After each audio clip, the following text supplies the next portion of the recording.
14 जून को उत्तराखंड विधानसभा के बजट सत्र का आगाज होगा, जिसकी तैयारी में सरकार जुटी हुई है। बजट सत्र की सुरक्षा के साथ साथ दूसरी व्यवस्था को लेकर विधानसभा अध्यक्ष रितु खंडूड़ी की अध्यक्षता में उच्च अधिकारियों के साथ विधानसभा की एक अहम बैठक की गई, जिसमें विधानसभा अध्यक्ष रितु खंडूड़ी ने कहा कि आगामी 14 जून से बजट सत्र को लेकर तैयारियां की जा रही हैं।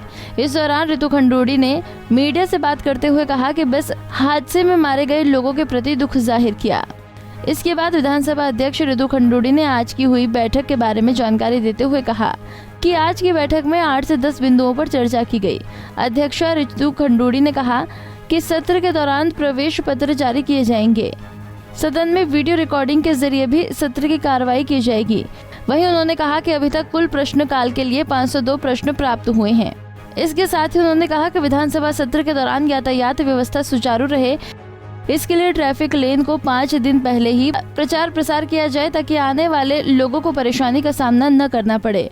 सब जानते हैं कि विधानसभा सत्र देहरादून में बजट सत्र जो है वो 14 जून से शुरू होने जा रहा है। और जैसे परंपरा है उत्तराखंड की कि हम लोग सत्र शुरू होने से पहले एक सुरक्षा बैठक करते हैं। तो सबसे पहले आप लोग सब जानते हैं कि डामटा में बहुत ही दुखद घटना हुई है, जहां हमने 26 जो हमारे यात्री थे वो खोए हैं।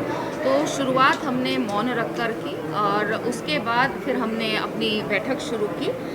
उसमें जो भी अधिकारी वहाँ पे मौजूद थे प्रशासन के और शासन के, उनसे हमने 8-10 पॉइंट्स पर बात की है। मैं आपसे बताना चाहूँगी, सदन की सभी दीर्घाओं के लिए प्रवेश पत्र के आधार पर ही प्रवेश दिया जाएगा। देखिए, हमें अभी ये नहीं भूलना है कि कोविड ख़त्म हो गया है, कोविड है और हो भी रहा है, इसलिए हमें ध्यान रखना है और उसी के चलते हम लोगों ने इस तरह की निर्णय लिए हैं। दर्शक दीर्घा हेतु मान्य सदस्यों की संस्तुति पर 1 प्रवेश पत्र तथा माननीय मंत्रीगणों की संस्तुति पर 2 प्रवेश पत्र ही जारी किए जाएंगे। पत्रकारों को सदन की कार्यवाही के लिए पत्रकार दीर्घा के पास सूचना विभाग द्वारा जारी किया जाएगा।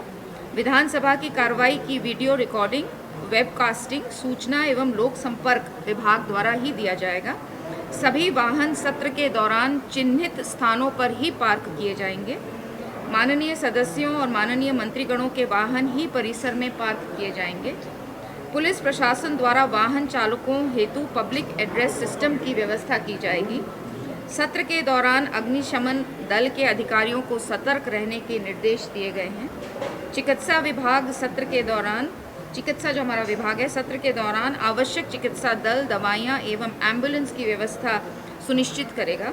सत्र के दौरान अधिकारियों को निर्बाधित विद्युत आपूर्ति, पानी एवं सफाई की व्यवस्था दुरुस्त रखने के निर्देश दिए गए हैं।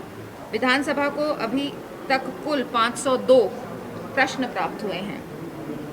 गैर सरकारी व्यक्तियों को 14 जून से 20 जून तक प्रवेश पत्र जारी नहीं किए जाएंगे।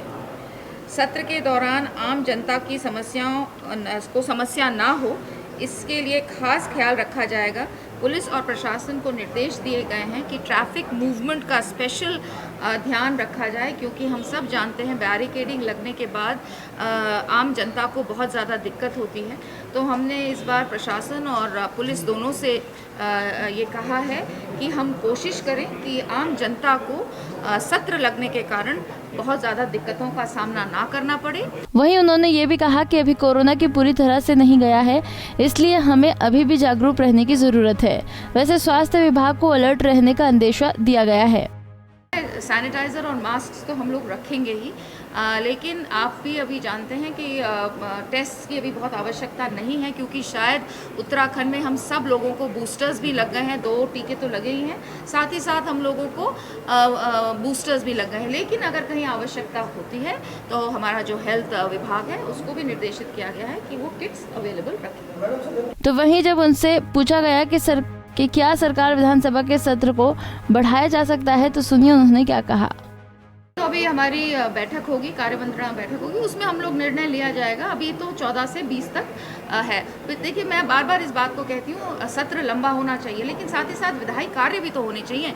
अगर कार्य नहीं है, एक दिन का सत्र चलाने में खर्चा बहुत ज़्यादा आता है। ये हमें आम जनता को बताना चाहिए कि सत्र कोई ऐसे ही नहीं, फ्री में नहीं चलता है, उसमें खर्चा बहुत आता है। और अगर कोई कार्य ना हो तो फिर क्योंकि मुझे 20 दिन चलाना है तो मैं सत्र चलाऊंगी, इसके पक्ष में मैं बिल्कुल नहीं हूँ। अगर 20 दिन का काम काज मेरे पास होगा तो निश्चित तौर पर 20 दिन के लिए चलेगा, और अगर 7 दिन के लिए होगा तो 7 दिन सत्र। फिलहाल सरकार ने सारी तैयारियां पूरी कर ली हैं। अब बस इंतजार है तो 14 जून का, जब उत्तराखंड का बजट सत्र शुरू होगा और आम जनता की समस्याएं रखी जाएंगी। पंजाब केसरी टीवी के लिए आशीष रमोला की रिपोर्ट।